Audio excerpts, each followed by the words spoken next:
Hi friends, గుమ్మగుమ్మలాడే కొబ్బరి కారం ఎలా తయారు చేయాలో చూద్దాం రండి.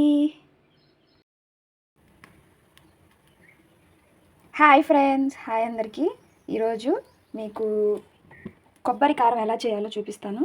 ముందుగా కొబ్బరి, చిన్నుల్లిపాయలు, ధనియాలు, జీలకర్ర, కరివేపాకు, కల్లుప్పు, అలాగే ఎండుమిర్చి. ఇప్పుడు ఎలా వేసుకోవాలో కారం చూపిస్తాను. ముందుగా మనం ఎండుమిరపకాయలు ఫ్రై చేసుకుందాం.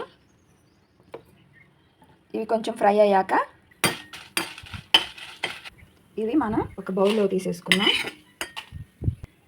ధనియాలు, జీలకర్ర, కరివేపాకు ఇవి కూడా ఫ్రై చేసేసుకుందాం. ఇవి కూడా ఫ్రై అయ్యాక మనం ప్లేట్లోకి తీసేసుకుందాం. మిక్సీ ఎలా వేసుకోవాలో చూపిస్తాను. ముందుగా మనం ఎండుమిర్చి మిక్సీకి వేసుకుందాము. అలా మెదిగాక మనం దీన్ని ఒక బౌల్లోకి వేసుకుందాం. తర్వాత మనం ధనియాలు, జీలకర్ర వేపాం కదా, అవి మిక్సీకి వేద్దాం. ఇవి కూడా మిక్సీ అయింది. ఇప్పుడు మనం కొబ్బరి కారం కాబట్టి కొబ్బరిని మిక్సీకి వేసుకోవాలి మెత్తగా, ముందు సపరేట్గా.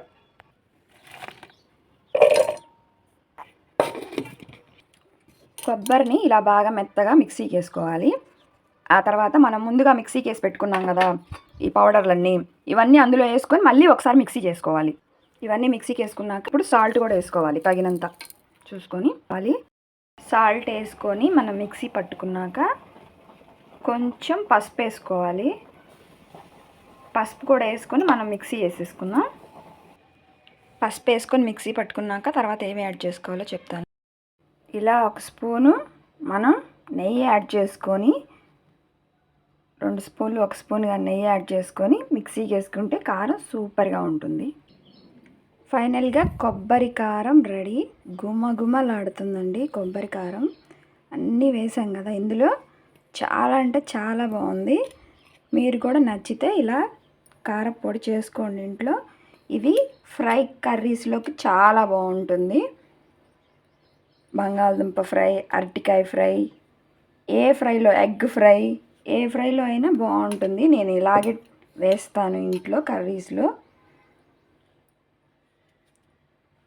మీరు ఎలా చేస్తారో కామెంట్ చేయండి. నచ్చితే లైక్ చేయండి. Bye friends.